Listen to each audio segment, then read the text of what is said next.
Vamos então abrir nossas Bíblias, irmãos, em João capítulo 3.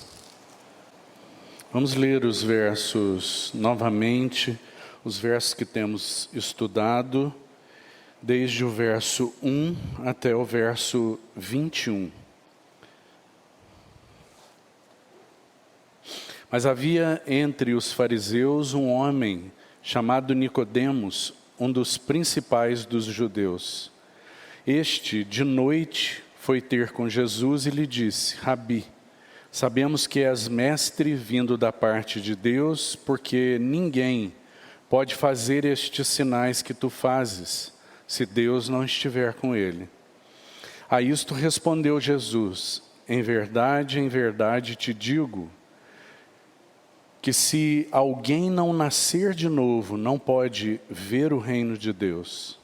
Perguntou-lhe Nicodemos: como pode um homem nascer sendo velho? Pode porventura voltar ao ventre materno e nascer segunda vez? Respondeu Jesus: em verdade te digo, quem não nascer da água e do Espírito não pode entrar no reino de Deus. O que é nascido da carne é carne, e o que é nascido do Espírito é Espírito. Não te admires de eu te dizer: importa-vos nascer de novo. O vento sopra onde quer, ouves a sua voz, mas não sabes de onde vem, nem para onde vai. Assim é todo que é nascido do Espírito. Então lhe perguntou Nicodemos: como pode suceder isto? Acudiu Jesus: tu és mestre em Israel, e não compreendes estas coisas? Em verdade te digo, que nós dizemos o que sabemos e testificamos o que temos visto, contudo não aceitais o nosso testemunho. Se tratando de coisas terrenas não me credes, como crereis se vos falar das celestiais? Ora, ninguém subiu ao céu, senão aquele que de lá desceu, a saber, o Filho do homem que está no céu. E do modo porque Moisés levantou a serpente no deserto, assim importa que o Filho do homem seja levantado, para que todo o que nele crê tenha a vida eterna. Porque Deus amou o mundo de tal maneira que deu o seu Filho unigênito, para que todo aquele que nele crê não pereça, mas tenha a vida eterna. Porquanto Deus enviou o seu Filho ao mundo, não para que julgasse o mundo, mas para que o mundo fosse salvo por ele. Quem nele crê não é julgado.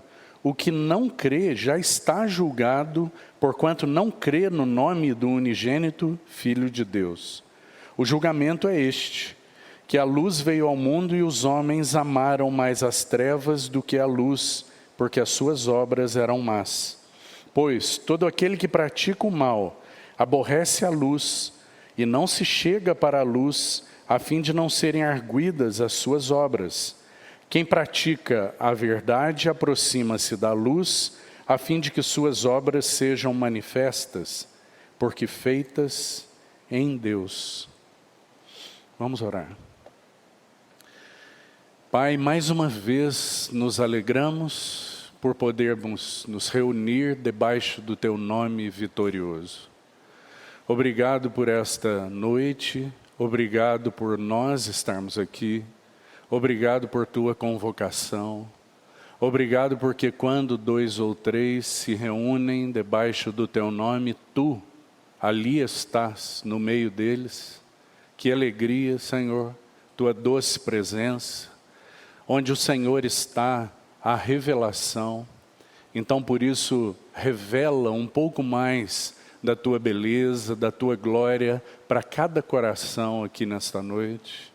Onde Tu estás, nós temos luz, luz que penetra os corações, luz que ilumina as nossas almas. Onde o Senhor está, há amor, vida, perdão. Então, sabendo que o Senhor tem se reunido conosco, então, Senhor, fala a cada coração, toca cada coração, dá-nos hoje do pão bendito da Tua palavra, alimenta-nos, fortalece-nos. Tu sabes os motivos pelos quais muitos dos nossos irmãos não estão aqui. Também oramos por eles, para que sejam guardados, para que sejam da tua parte protegidos nessa noite. E também que o Senhor avance com teu propósito para nós, essa assembleia que tem servido ao Senhor, que tem se disposto a seguir o Senhor. Então nos ajuda, Senhor. Não nos permita sermos aqueles que fazem concessões. Nós queremos ser aqueles que seguem o Senhor por onde quer que o Senhor vá. Então, nesta noite, preciosa noite, fala conosco. Todo o nosso ser te ouvirá. Em nome de Jesus que nós oramos. Amém. Nós temos, então, meus irmãos, tido a oportunidade graciosa do Senhor de, nesses últimos dias, olharmos com calma, com atenção para este capítulo 3 do Evangelho de João. Nós sabemos o quão crucial é esse capítulo e o quão grandioso é esse encontro do Senhor com Nicodemos e o ensino que o Senhor então traz, não como aquele ensinador de lições que Nicodemos talvez no início estivesse a procurar, mas como aquele provedor de vida, como aquele provedor de transformação, como aquele que é a própria glória. Então, como não poderia ser diferente, o Senhor fala de modo tão maravilhoso, meus irmãos, e para nós, evidentemente que nós temos registros nos evangelhos todos, a respeito das belezas únicas desse homem. Então, por exemplo, nós temos o registro de que ninguém falava como esse homem. É certo que aqueles que o ouviram, nem todos foram atingidos pelas palavras daquele que tem vida em si mesmo. Que coisa misteriosa, não é, meus irmãos? Que coisa tremenda nós pensarmos que somente aqueles que o Pai atraísse para o Filho o veriam como na realidade ele é. Então muitos o viram e não viram nada. Muitos o ouviram e não ouviram nada. Muitos ficaram espantados. Você lembra que uma das palavras que os evangelistas usam é maravilhados. E ficavam maravilhados da sua doutrina. Porque ele fala não como os escribas, mas ele fala como quem tem autoridade. Essa palavra maravilhavam-se aí no grego, é uma palavra muito específica. O sentido dela é um espanto por uma bofetada. É como levar uma bofetada e se espantar, algo inesperado. Era assim que eles se maravilhavam, digamos assim. Eles ficavam absolutamente golpeados pela autoridade com a qual ele falava. Então, quando nós olhamos para esse encontro pela noite, um encontro íntimo, simples, sem muitos aparatos, sem muitos espectadores. O Senhor teve encontros com muitos espectadores. O Senhor teve oportunidades em que Ele tratou com pessoas no meio de multidões. E as multidões ficaram maravilhadas, não é? Mas aqui nós temos um encontro muito simples, muito íntimo, muito pessoal. Talvez porque o Senhor desejava e iria comunicar uma verdade muito íntima, profunda e pessoal. Se cada um daqueles que então tivessem a oportunidade de se encontrarem com Ele, não pudessem compreender e mesmo experimentar, porque não é apenas uma questão de compreensão, não pudessem experimentar o que significava nascer de novo, não poderia nem mesmo ver o que é mais simples. Não poderiam ver o que é inicial, é um primeiro passo. E nem mesmo poderiam entrar no reino de Deus. E por reino de Deus ali, o Senhor está falando de realidades espirituais, relacionadas com a própria pessoa dele, com quem ele era, com a obra para a qual ele foi destinado. E então, quando nós olhamos aí para o capítulo 3, novamente, nessa noite eu gostaria de fazer isso, mais um pouco ainda, nós precisamos considerar a verdade central do capítulo 3. Pelo menos nos primeiros 15 versos. Pelo menos nos primeiros 15 versos, é óbvio que o final do capítulo, irmão, tem algo tremendo aí que eu não gostaria de me concentrar nessa noite, que é absolutamente a base para a verdade central do novo nascimento. Então, o capítulo 3, o Senhor traz algo absolutamente maravilhoso, central, por que não dizer crucial, a necessidade que todo homem tem, a imprescindível necessidade que todo homem tem, todo pecador tem de nascer de novo. Então, o que isso significa? Por que essa questão é tão importante? Observe, irmão, talvez você já tenha se dado conta disso. João usa uma expressão que é muito particular dele no Evangelho, que é a expressão, em verdade, em verdade. Em verdade vos digo. Essa expressão, ela aparece 25 vezes nos 21 capítulos de João. Essa é uma expressão muito especial no Evangelho de João. E todas as vezes que ela aparece ligada à pessoa do Senhor e a algo muito importante que Ele tem para dizer. Então, todas as vezes que você observar essa expressão, concentre-se no que vai ser dito, porque o Senhor tem algo importante. O Senhor está prestes a dizer algo crucial.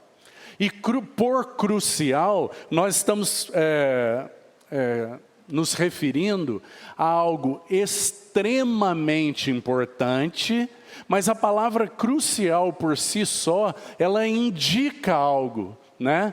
O Senhor está para dizer algo muitíssimo importante, mas algo sem dúvida nenhuma cruciforme. Algo que aponta para a cruz, evidentemente. Porque não pode haver novo nascimento, ninguém pode nascer de novo, senão pelo Espírito, com base no que o Filho realizou naquela cruz. No que o Filho realizou naquela cruz.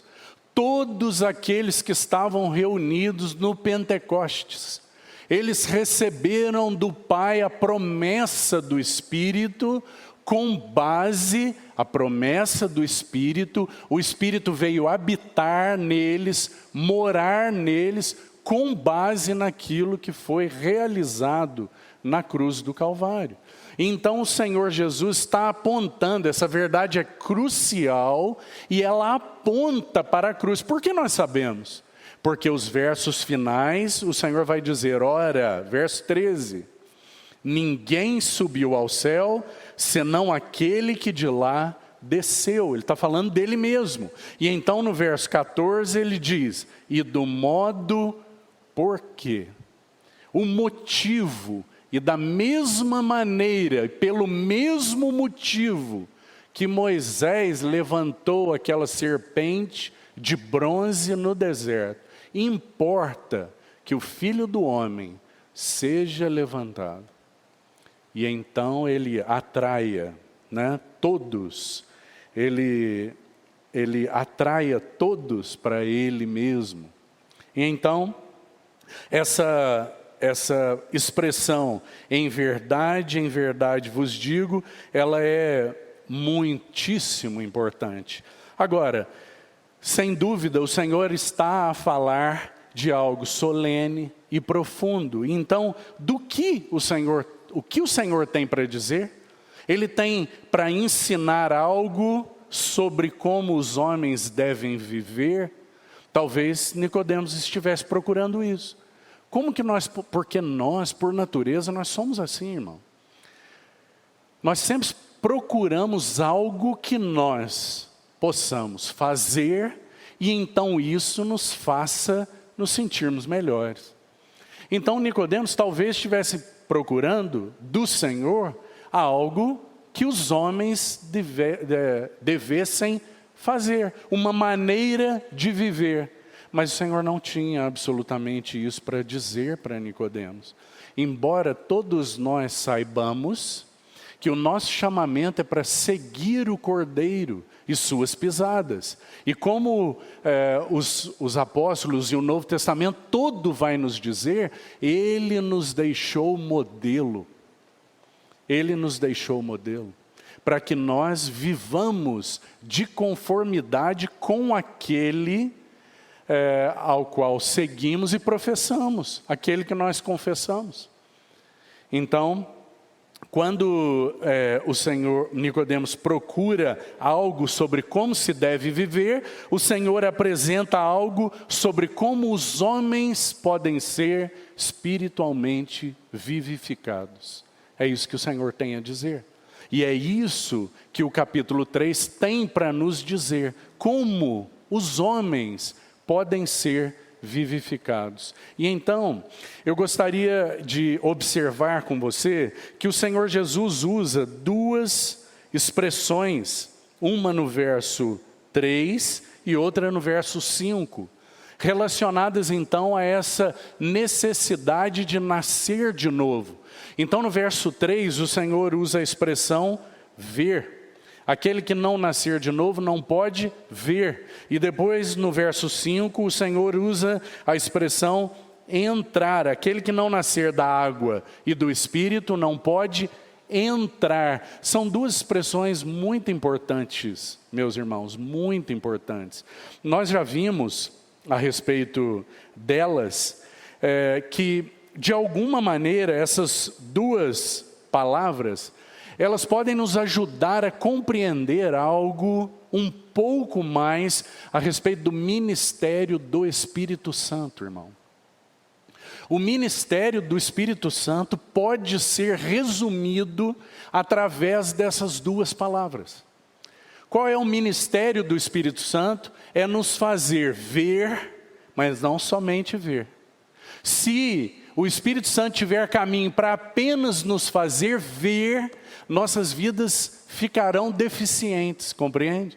Por quê? Porque o que Ele deseja? Que nós não somente vejamos quem é o nosso Cristo, mas que nós entremos na realidade de uma vida de comunhão com Ele. Que nós entremos na experiência das realidades concernentes a Cristo, das belezas de Cristo. Não apenas sejamos visionários, mas sejamos um povo capaz de experimentar aquilo que viu. Sabe qual é o problema? É que muitos cristãos nominais, muitos, e por cristãos nominais, eu quero me referir a todos aqueles que de alguma maneira se intitulam crentes em Jesus.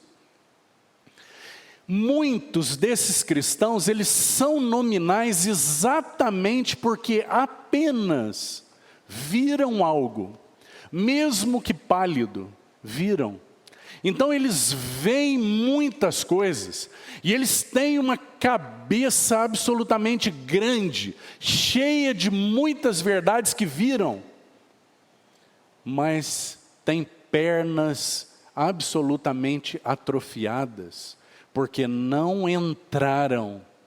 Veja, irmão, que essa capacitação, tanto para ver quanto para entrar, são provisões do Espírito.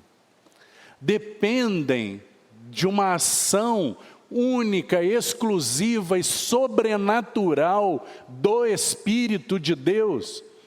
Não são ligadas em primeiro plano ao esforço que você possa fazer para ver e também para entrar. Embora de Deus nós sejamos cooperadores, embora o Senhor tenha concedido graça, para que essa graça ela não se torne vã na sua vida e na minha vida, mas ela tenha resposta, ela tenha experiência.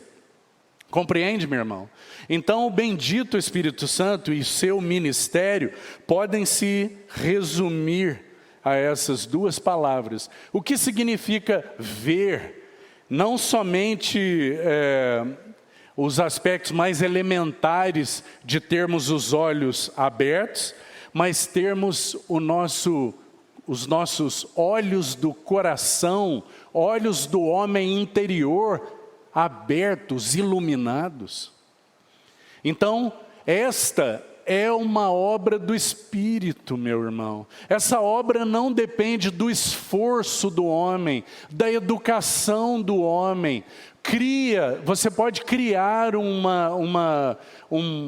homenzinho, uma menininha, um rapazinho, em toda a educação religiosa que você imaginar, se pela intervenção exclusiva e sobrenatural do Espírito Santo, os olhos não forem abertos, ele continua sendo carne, e o que é nascido da carne é carne. Compreende, irmão? Então, o ministério do bendito Espírito Santo está resumido nessas duas palavras.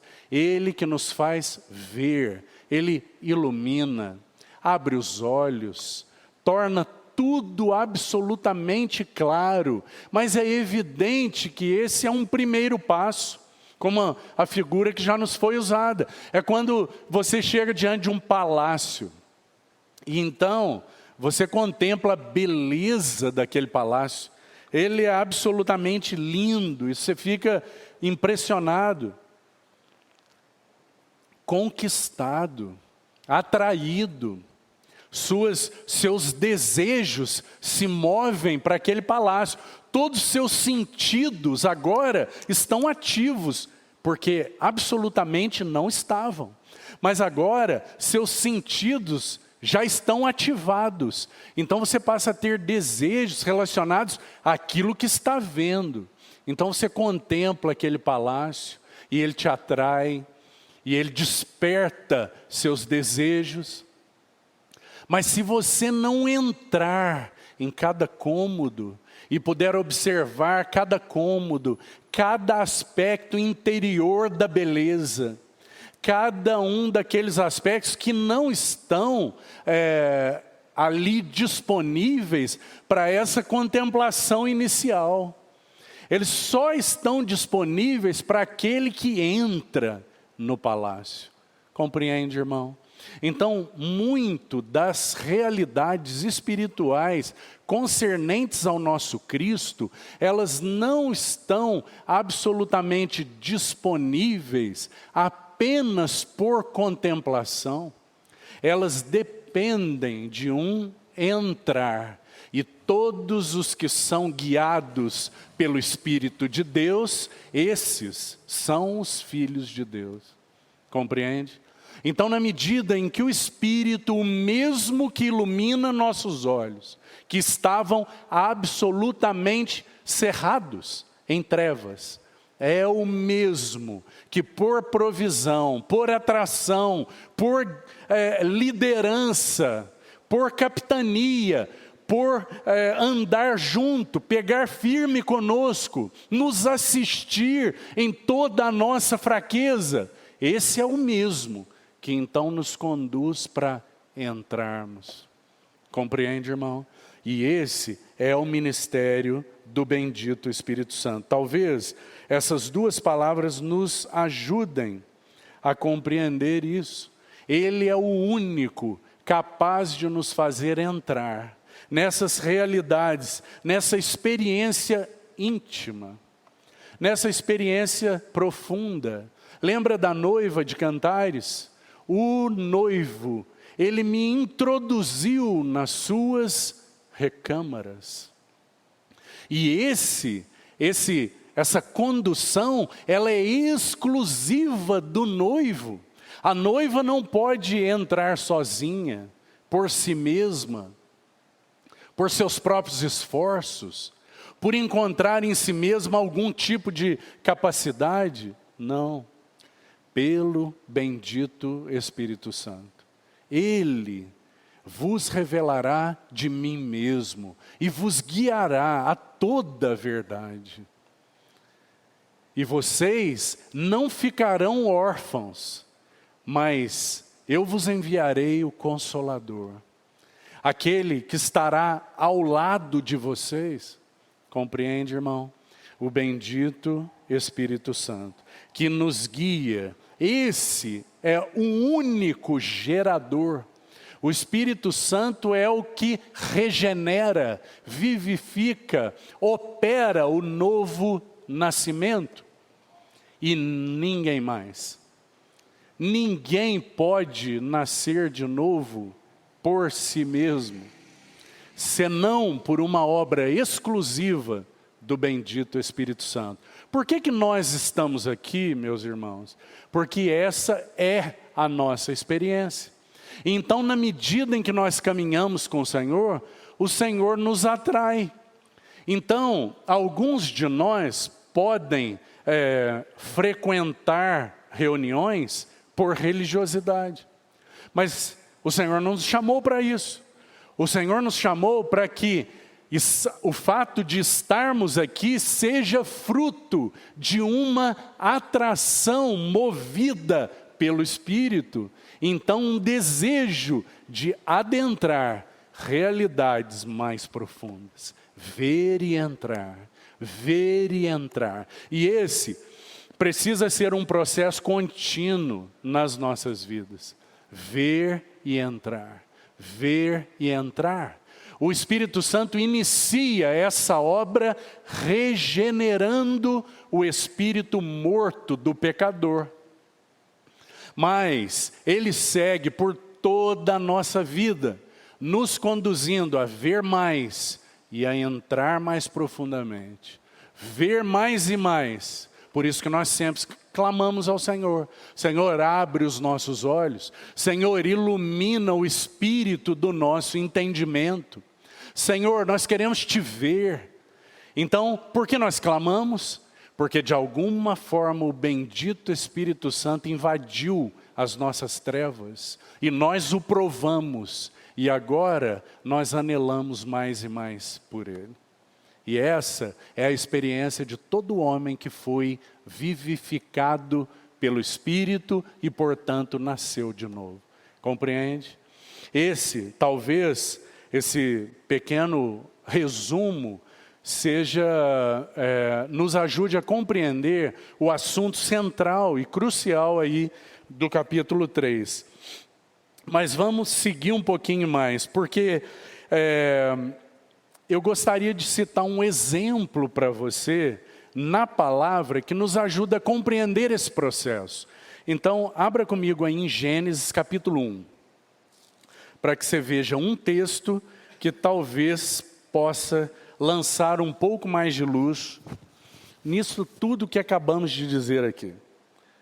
Então, Gênesis capítulo 1, nós temos uma ilustração maravilhosa dessa ação bendita do Espírito de Deus.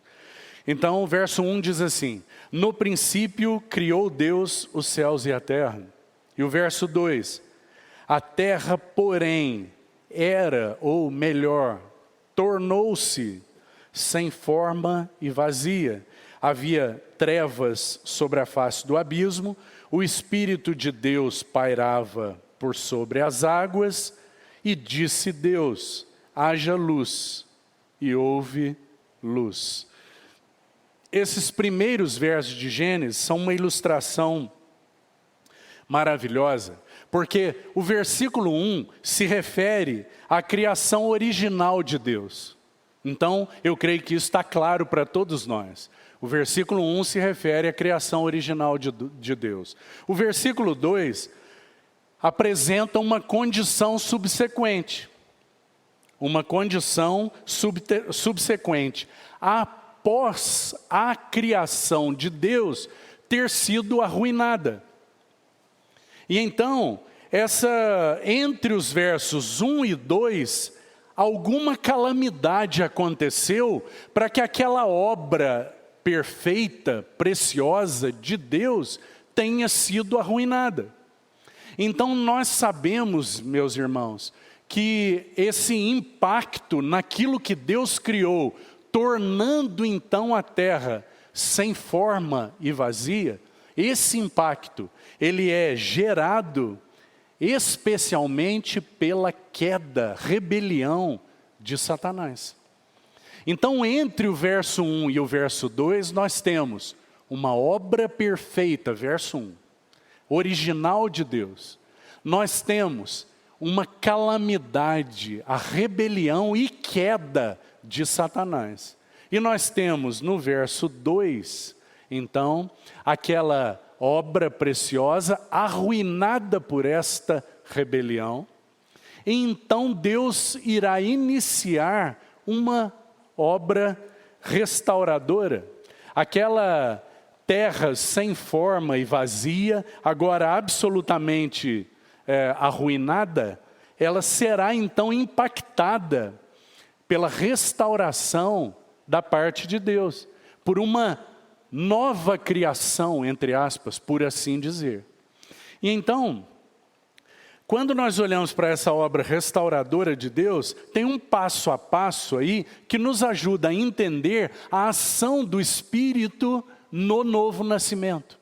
Então agora, preste atenção na ordem magnífica que nós temos aí. Primeiro, as trevas pairavam sobre a face do abismo. Certo? Primeiro, as trevas sobre a face do abismo. Segundo, o Espírito de Deus pairando sobre a superfície das águas. Terceiro, disse Deus, haja luz. E o quarto, o resultado, houve luz. Agora, como nós podemos explicar isso então, para entender esse processo do novo nascimento? Então vamos passo a passo. Primeiro, o pecador que não nasceu de novo, que não foi regenerado, ele está em trevas, absolutas trevas. Exatamente como Deus encontrou a terra arruinada. Havia trevas sobre a face do abismo. O pecador, ele igual à criação, a criação original, então arruinada pela queda, o pecador afetado pelo pecado, ele está em trevas. Ele está necessitando, ele está morto espiritualmente. Então esse é o primeiro passo. Segundo, o Espírito Santo de Deus paira sobre a consciência e sobre o coração daquele pecador que ele está prestes a vivificar. Então esse é o segundo passo. E, segunda correspondência, o Espírito de Deus paira sobre a superfície das águas. O Espírito de Deus um dia pairou sobre a sua consciência e o seu coração e também sobre o meu. E ele estava então prestes a vivificar. Então qual é o terceiro passo? A palavra poderosa de Deus. E disse Deus, de trevas resplandeça luz. E Ele mesmo resplandeceu nos nossos corações para a iluminação do conhecimento, da glória de Deus na face de Jesus Cristo, e não em nenhum outro lugar, e somente pelo Espírito. Então você vê, irmão, o terceiro passo essa palavra poderosa de Deus que é proclamada. Então, para alguns ela foi proclamada assim, numa reunião como essa. Para outros, de muitas maneiras, o Espírito de Deus, poderoso, ele então utiliza todos os recursos para proclamar a palavra. Haja luz. Então aquela consciência trevosa, cauterizada, aquele coração absolutamente morto em delitos e pecados, é vivificado pela poderosa palavra de Deus. Haja luz.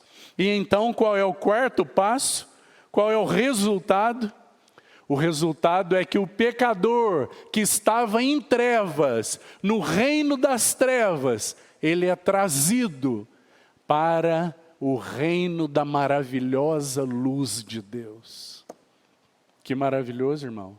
Porque esse é o processo vivificante, operado pelo Espírito Santo. Só o Espírito Santo pode fazer isso. E isso se resume em ver e entrar. Compreende? Que maravilhoso. O Espírito Santo paira sobre a consciência e o coração trevoso. O pecador está em trevas, morto em delitos e pecados. E então ele paira, prestes a vivificar. Qual é seu instrumento? A palavra de Deus. Haja luz. Todos nós que estamos assentados aqui vivemos essa experiência. E houve luz. E então aquele que estava em trevas foi transportado para o reino da luz. Então agora nós podemos ver e também podemos entrar. Nós vimos e nós entramos e nós seguimos vendo e seguimos entrando, porque nosso Cristo é insondável. Que maravilhoso. Esse é o ministério do Espírito Santo. Então, dessa maneira sobrenatural, inexplicável, porque como que isso pode ser explicado? Isso pode ser vivenciado. Todos nós aqui vivemos essa experiência, mas como explicar isso? Esses passos nos ajudam a compreender um pouco, mas a obra vivificadora é inexplicável, sobrenatural. Deus, por seu Espírito, ilumina, vivifica um coração absolutamente morto, um homem em trevas, e então o transporta para a sua maravilhosa luz. Que maravilha, irmão. Essa é então a nota principal a respeito do novo nascimento. Agora, eu gostaria de fazer com você algumas considerações sobre o novo nascimento. Algumas notas já que muito já foi dito a respeito do novo nascimento. E eu gostaria de dizer algumas coisas mais. Então vamos lá. No verso 5, eu gostaria de pensar a expressão quem não nascer da água e do Espírito.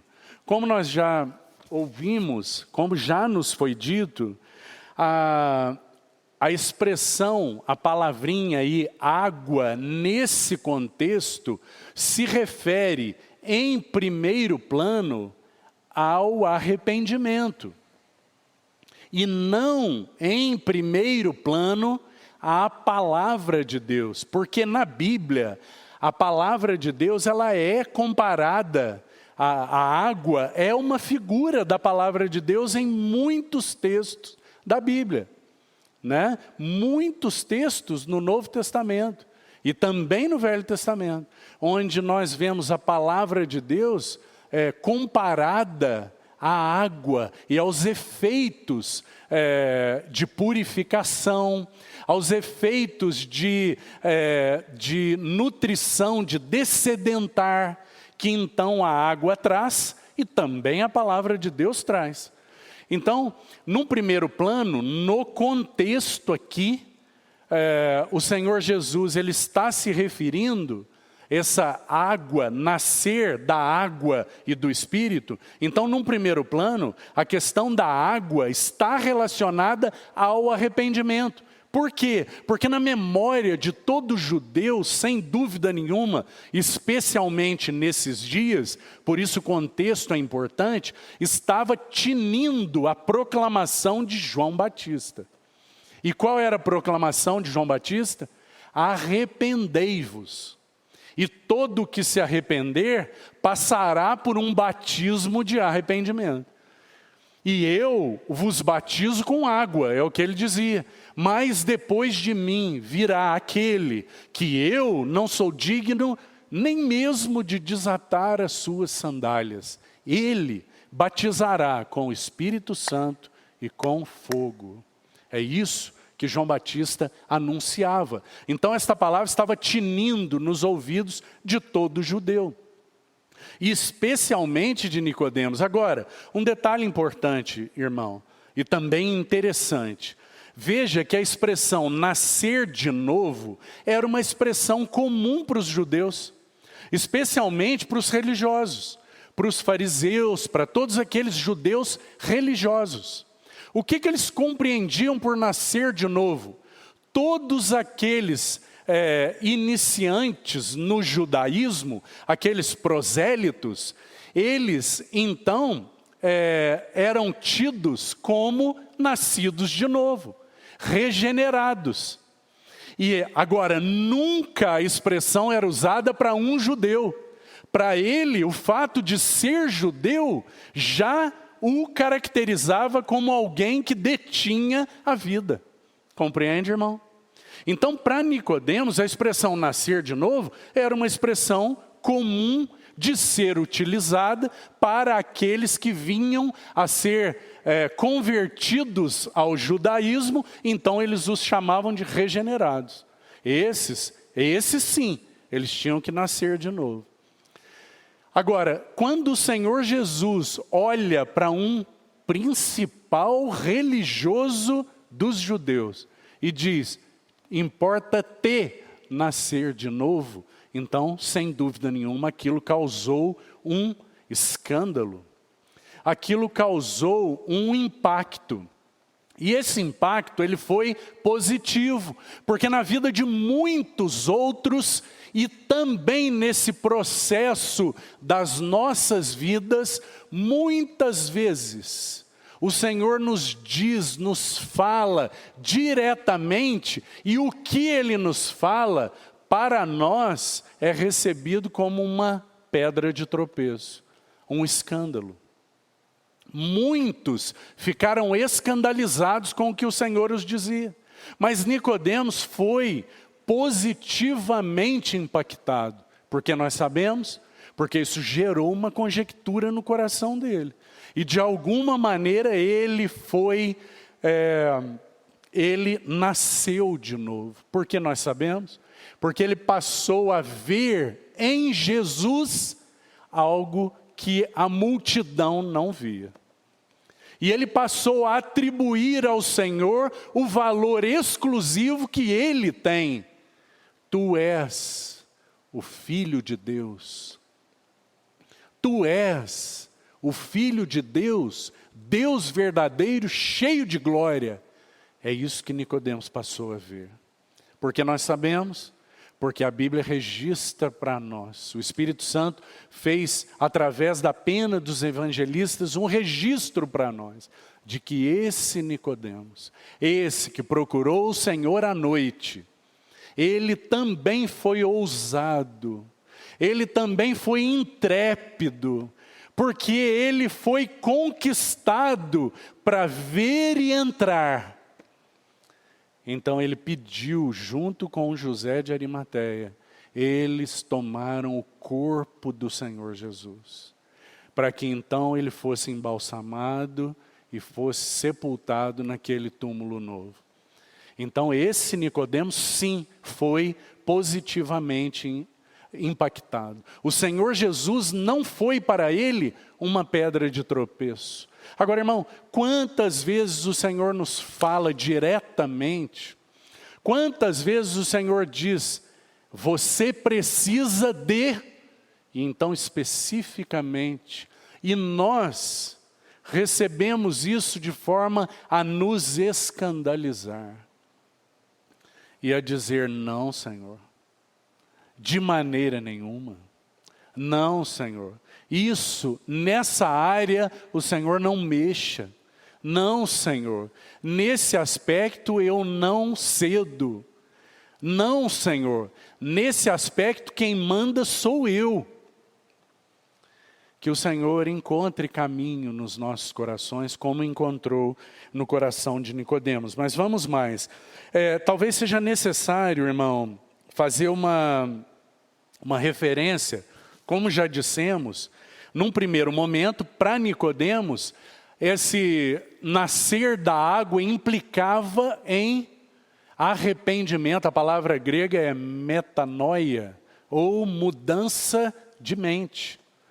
Uma mudança de mente, um primeiro passo que todo pecador, então, experimenta de arrependimento, que também é processual, mas que todo pecador experimenta.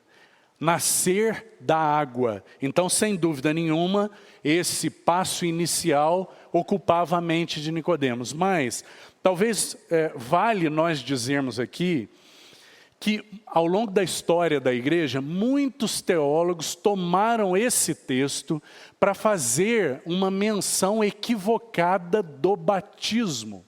E para então criarem uma doutrina atribuindo ao batismo um peso que ele não tem. Então, talvez seja importante nós dizermos isso para a compreensão dos irmãos. Porque esse nascer da água, alguns tomaram essa expressão para dizer que Deus, então, exigia, colocava no batismo uma ordenança essencial para a salvação. De modo que, se não for batizado, não pode nascer de novo. Então, muitos ao longo da história da igreja tomaram esse texto para dizer isso. Mas certamente, talvez para a maioria de nós, seja absolutamente claro que Deus nunca nunca disse que o batismo seria uma condição e uma exigência para a salvação. Não, meu irmão. O batismo é sim uma ordenança de Deus, cheia de realidade espiritual, para testemunhar a salvação que já se operou, a regeneração que já foi operada, compreende? Então, importante nós termos isso no nosso entendimento. Porque se não fosse assim, irmão, como que o Senhor poderia olhar para o ladrão da cruz e dizer para ele, hoje mesmo estarás comigo no paraíso? Ele não passou pelas águas. Se o batismo fosse imprescindível para a salvação, o Senhor Jesus nunca poderia ter dito assim para o ladrão da cruz. E quantos antes não passaram por água nenhuma? Então, graças ao Senhor, o batismo é uma ordenança cheia de realidade espiritual. Haja vista a experiência que você e eu, nós tivemos de embates, levantes e ataques do inimigo a partir do momento em que passamos pelas águas. Por que isso acontece? Porque o batismo é cheio de realidade espiritual, não como condição para a salvação. Compreende, irmão?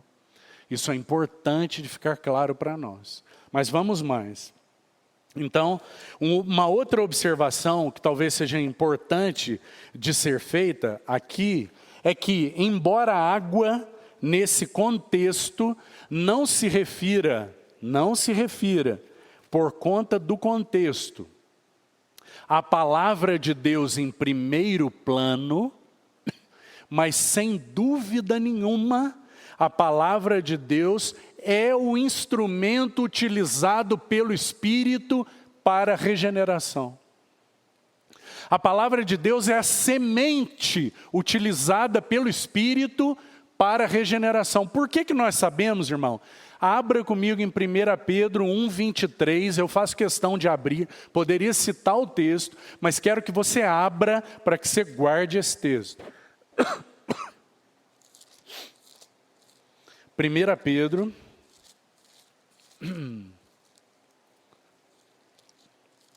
capítulo 1, verso 23. Pois fostes regenerados. Veja que o assunto de Pedro é o mesmo do Senhor Jesus com Nicodemos. Importa-vos nascer de novo. Então Pedro agora está dizendo para nós, pois fostes regenerados, não de semente corruptível, mas incorruptível. Agora, mediante ou por meio, instrumento, mediante a palavra de Deus, a qual vive e é permanente. Compreende, irmão? Então sim, num segundo plano, sem dúvida nenhuma, o novo nascimento, operado exclusivamente pelo Espírito, tem como instrumento desse mesmo Espírito a palavra a qual é viva e permanente. Compreende? A palavra de Deus, haja luz. E então Ele iluminou os nossos corações. Graças a Deus, com sua voz vivificadora. Vamos mais. Um instrumento bendito da nossa regeneração. Segundo aspecto que eu queria destacar aí sobre o novo nascimento, eu gostaria de fazer uma pergunta para você. E a pergunta é, o que é o novo nascimento? O que é o novo nascimento? O que diferencia, presta atenção, irmão, o que diferencia um homem morto nos seus delitos e pecados de um homem que passou da morte para a vida? O que é o novo nascimento? O que diferencia um morto em delitos e pecados de alguém que passou da morte para a vida? Nós sabemos, a resposta é o novo nascimento, certo? A regeneração. Então a Bíblia tem tantos aspectos maravilhosos desse novo nascimento, e é isso que nós estamos procurando, de forma tão tranquila, passarmos por esses aspectos, para que o nosso coração se encha de gratidão, porque essa é a nossa experiência, para que muitos que têm nos visitado sejam impactados pela palavra de Deus, a qual é viva e permanente, e ela então possa se pairar sobre as consciências e corações, e então ser proclamada, haja luz. E então esses corações sejam iluminados. Compreende? E então, nós sabemos que a diferença é o nascer de novo. Mas eu gostaria de sugerir algumas coisas para você. Então vamos lá. Primeiro, alguns entendem o novo nascimento, e veja se você não está enquadrado nesses alguns aqui. Então alguns entendem o novo nascimento, entendem o nascer de novo como mudar o seu estilo de vida. Nascer de novo, mudar o estilo de vida. Olha, eu frequentava esses lugares, eu conversava com essas pessoas, eu falava dessa maneira, eu tinha esses grupos de amizade, e agora mudei meu estilo de vida. Agora eu sou uma pessoa diferente.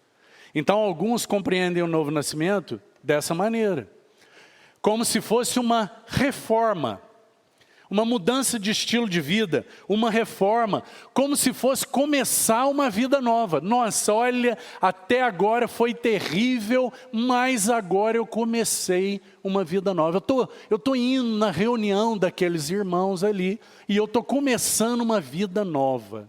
Alguns compreendem o novo nascimento dessa maneira. E isso, irmão, não passa de uma mudança exterior, uma mudança de conduta, uma mudança comportamental. Compreende? Uma mudança exterior. Agora, pense comigo, ainda que você tenha um bom comportamento, e olha, está assim de ímpio com um comportamento muito bom. Aliás, para vergonha dos cristãos, tem muitos ímpios que têm um comportamento mais adequado do que alguns cristãos. E por isso eles se escandalizam com o Senhor Jesus que os cristãos professam. E ele diz, para viver como essas pessoas estão vivendo? Não quero. Eu sou moralmente melhor do que essas pessoas. Agora, pense, você pode ter um bom comportamento. Você pode ter um bom caráter. E quantos ímpios? Irmão, quando digo um ímpio, é um homem em trevas. Alguém que está morto em delitos e pecados, tem caráter, pelo menos exterior, porque por enquanto nós estamos falando disso, tem um caráter melhor do que o de alguns cristãos, para vergonha nossa, para nossa vergonha. Você pode ter um bom comportamento, você pode ter um bom caráter, você pode ter domínio sobre a língua. Quantos ímpios têm domínio sobre a língua, não falam mal dos outros, não são maledicentes, não ficam falando conversinha, piadinha. Quantos ímpios têm um comportamento assim como esse? Agora, eu quero te perguntar, isso adianta? Ainda que se tenha bom comportamento, bom caráter, domínio da língua, ainda que se tenha tudo isso, qual é a questão, irmão? Qual é a questão? É que, ainda assim, essas pessoas têm, do que vale isso, se tudo isso procede de um coração perverso, contaminado pelo pecado? Deus nunca olha os resultados antes da origem. Guarda isso, irmão. Deus sempre olha a origem antes dos resultados. É isso que o Senhor Jesus está propondo para Nicodemos. O Senhor, Ele sempre está preocupado, Ele sempre olha a origem. E o que é nascido, por que nós sabemos? Porque Ele está dizendo, o que é nascido da carne é carne. Pode ter bom comportamento, bom caráter, dominar a língua. Se nasceu da carne, é carne. E a fonte é contaminada e perversa, ainda que apresente exteriormente bons resultados. Nós podemos chamar isso de boa carne. E preciso te dizer, está assim disso na igreja, irmão. Está assim disso no contexto dos irmãos. Está assim de boa carne, compreende? Está assim de coisas desse tipo no meio do povo de Deus, para vergonha nossa. Que o Senhor nos ajude a compreender melhor. Você vê a importância de nós compreendermos o que é nascer de novo? Então, mas vamos ainda um pouco mais. Ainda que os resultados sejam bons, eles continuam sendo carnais, porque eles procedem de uma fonte carnal. Compreende? Depois vou explicar para você por que isso ainda pode acontecer no contexto do povo de Deus, mesmo tendo você e eu nascido de novo. Calma que nós vamos chegar lá. Mas veja, Deus então está sempre olhando para a origem. O que é nascido da carne é carne, o que é nascido do Espírito é Espírito. E na medida em que se nasce da carne, o que se comunica é carne. É uma transmissão de natureza. O que se comunica é carne. o que é nascido do Espírito, então glórias ao nome do Senhor, também é uma transmissão de natureza. Então, aquele que nasce do Espírito é Espírito. E, então, esses são os primeiros, os que entendem o novo nascimento como uma mudança exterior. Então, até aqui, nós vimos o primeiro grupo aí, mas tem um segundo grupo, aqueles que entendem o nascer de novo como se tornar um religioso. Olha, nascer de novo é me tornar um religioso. Então essas palavras, importa-vos nascer de novo, porque quem não nasce de novo, não vê e não entra no reino de Deus.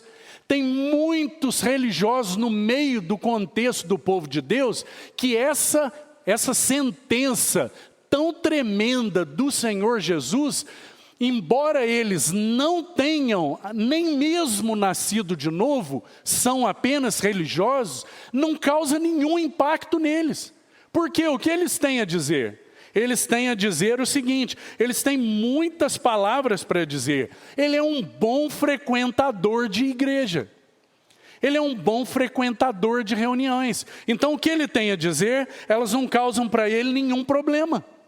Nenhum problema, ele fica totalmente à vontade diante dessas palavras, porque ele compreende que nascer de novo é ser um religioso. Então ele tem a dizer assim, eu frequento, eu vou a todas as reuniões de domingo, eu oro, eu me sinto feliz, eu faço as minhas ofertas, eu contribuo com o reino de Deus, não é?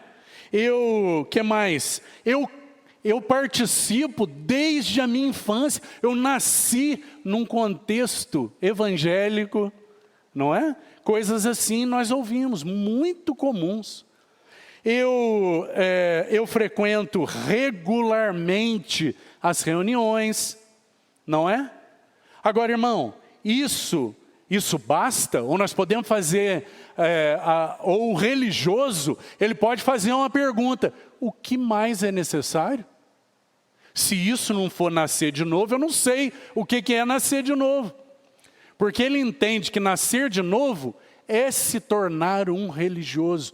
Irmão, que o Senhor lance luz sobre todos nós aqui. Porque se de alguma maneira há um equívoco no nosso coração em relação à compreensão do novo nascimento, então que o Senhor esclareça agora, pela sua misericórdia, pela sua bondade, que Ele torne claro para nós. Agora eu preciso dizer uma coisa para você que talvez seja forte, mas quero dizer com cuidado.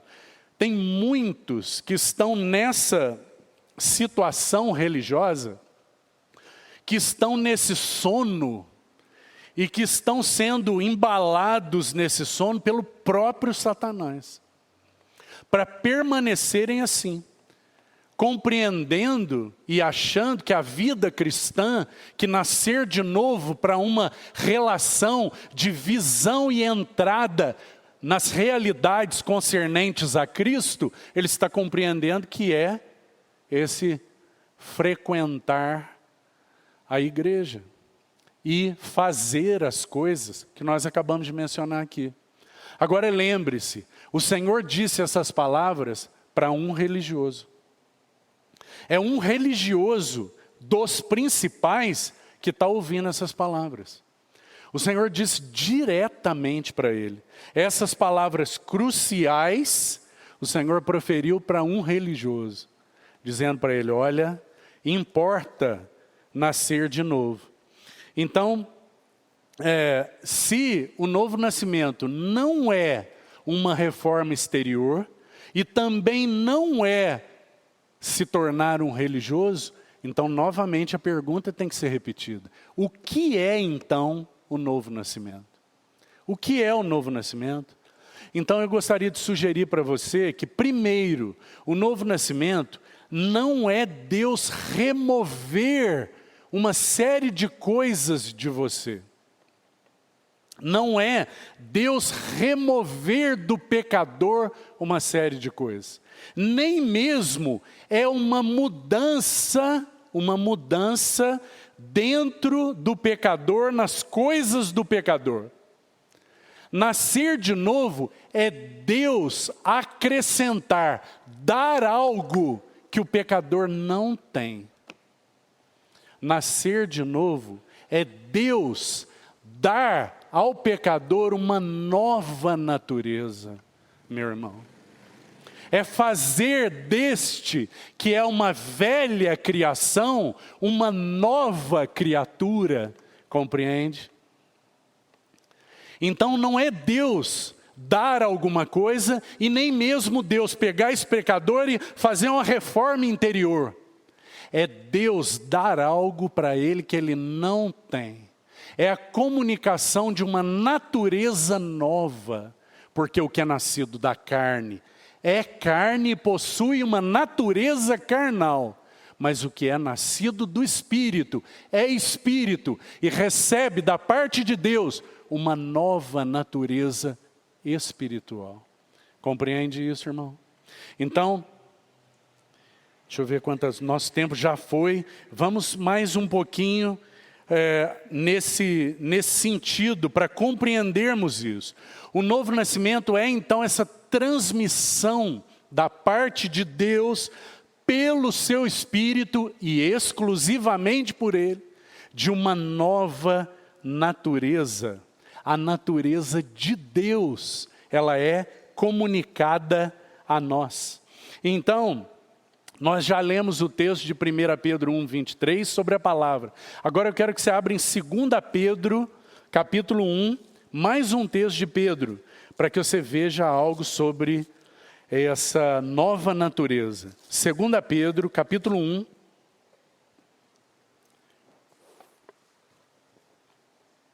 Capítulo 1, versículo 4.